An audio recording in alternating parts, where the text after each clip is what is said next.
La semaine dernière, nous avons vu ensemble comment on pouvait démonter en quelques minutes les arguments ultra simplistes des complotistes qui pensent qu'on n'est jamais allé sur la Lune. Aujourd'hui, je propose de voir le même problème sous un aspect un petit peu plus positif, puisqu'on va voir ensemble quelques preuves indiscutables qui montrent bien que, effectivement, les astronautes des missions de la NASA se sont posés sur la Lune il y a 50 ans. Alors une première preuve indiscutable, eh bien, c'est que quand les astronautes des missions Apollo sont allés sur la Lune, eh bien, leurs transmissions radio et télévision avec la Terre, eh bien, ils ont été interceptés par plusieurs radiotélescopes complètement indépendants de la NASA à plusieurs endroits sur Terre. Et un des cas les plus célèbres, eh bien, c'est l'observatoire de Bochum qui, pour presque chaque mission Apollo, a capté et enregistré les transmissions émises depuis la Lune par les astronautes d'Apollo. Et voici par exemple un enregistrement exceptionnel et assez émouvant, je dois dire, fait à l'observatoire de Bochum de la transmission radio faite par les astronautes d'Apollo 11 au moment où ils ont touché le sol de la Lune avec le LEM. Down 2.5. Forward. Forward. 30 feet down 2.5. Pick up some dust. Houston, Tranquility Base here. You go where landed. Alors, une de mes preuves préférées à moi, c'est ce qu'on appelle les rétroréflecteurs posés par les astronautes d'Apollo 11, 14 et 15 sur la Lune. Ces rétroréflecteurs, ce sont en fait des miroirs très sophistiqués, faits pour qu'on tire dessus avec des rayons laser et qui renvoient toujours le signal vers l'envoyeur, quelle que soit la direction depuis laquelle on tire.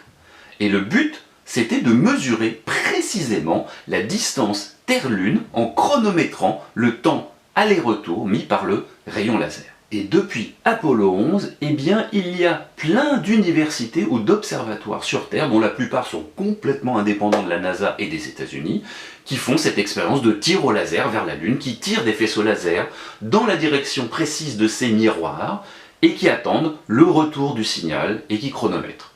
Et le fait qu'à chaque fois le signal laser est renvoyé vers la Terre, c'est une preuve absolue qu'il y a bien un miroir posé sur la Lune à cet endroit-là, parce que sinon le faisceau laser ne reviendrait jamais vers l'envoyeur.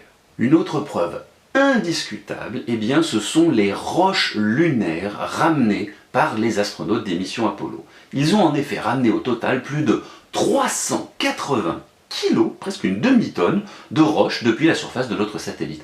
Et ces roches lunaires, eh bien, elles ont été analysées en long et en large dans des laboratoires partout dans le monde, souvent sans aucun rapport avec ceux de la NASA ou des États-Unis, et l'analyse de ces roches a montré sans discussion possible qu'elles ne sont pas d'origine terrestre. Par exemple, ces roches sont en général 200 millions d'années plus vieilles que les plus anciennes roches terrestres.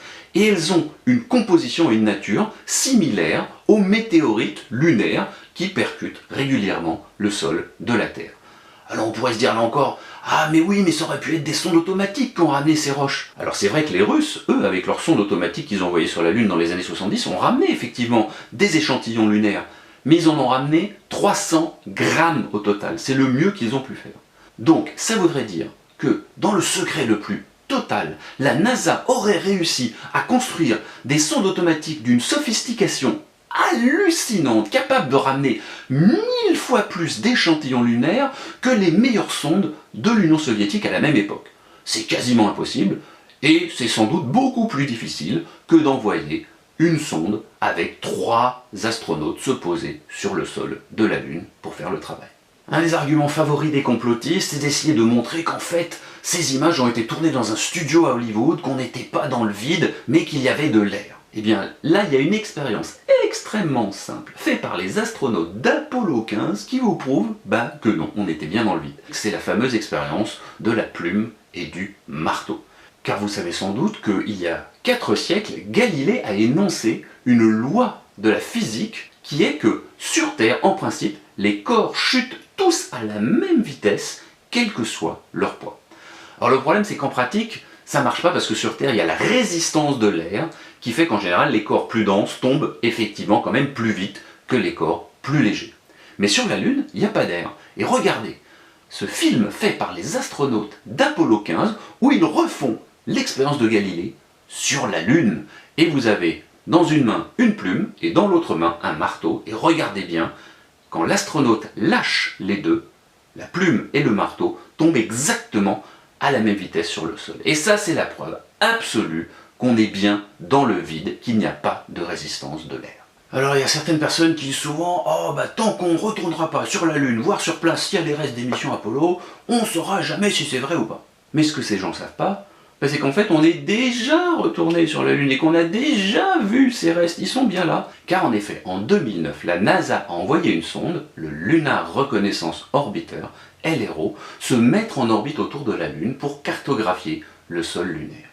Et cette sonde, on lui a demandé de repasser sur les 6 sites d'atterrissage des missions Apollo. Et voici les magnifiques images qui ont été prises. Et vous voyez que pour chacune des missions Apollo, eh bien on voit très clairement tout ce qui est encore sur la Lune. On voit par exemple les restes des modules lunaires, la partie qui n'est pas repartie avec les astronautes, les restes des expériences posées sur le sol lunaire. On voit même le plus souvent les drapeaux qui sont encore là, et peut-être le plus émouvant de tous, on voit les traces de pas laissées par les astronautes sur la Lune qui sont toujours visibles parce qu'il n'y a pas d'air, il n'y a pas de vent sur la Lune. Elles seront là pendant peut-être encore des siècles ou des milliers d'années. Alors il y a de nombreux ouvrages ou de documentaires qui expliquent les choses de manière beaucoup plus détaillée que ce que je viens de faire ici en quelques minutes. Et je vous invite fortement à les lire et à les regarder. Et en guise de conclusion, eh bien j'aurais envie de vous dire que peut-être que c'était inévitable qu'un événement aussi gigantesque tel que la conquête de la Lune ait donné naissance à des théories du complot, parce que c'est fatal que parmi, par exemple, les centaines de milliers de photos qui ont été prises par les astronautes, eh bien il y en ait forcément 3 ou 4 où il y a des choses qui ont l'air d'être un peu bizarres et qu'il faut un peu expliquer. C'est fatal. Mais par exemple, je suis sûr que si vous regardez la Coupe du Monde de 1998, la finale, en regardant toutes les photos qui ont été prises, il y en a forcément aussi 3 ou 4 où on a l'impression que le ballon, après avoir tapé la tête de Zidane, ne va pas rentrer dans le but et que donc, c'est pas vrai, il y a un gigantesque complot de l'État français pour dire qu'on a gagné la Coupe du Monde, alors qu'en fait, non, pas du tout. Et pourtant, on a bien gagné la Coupe du Monde. Et l'homme est bien allé sur la Lune il y a plus de 50 ans.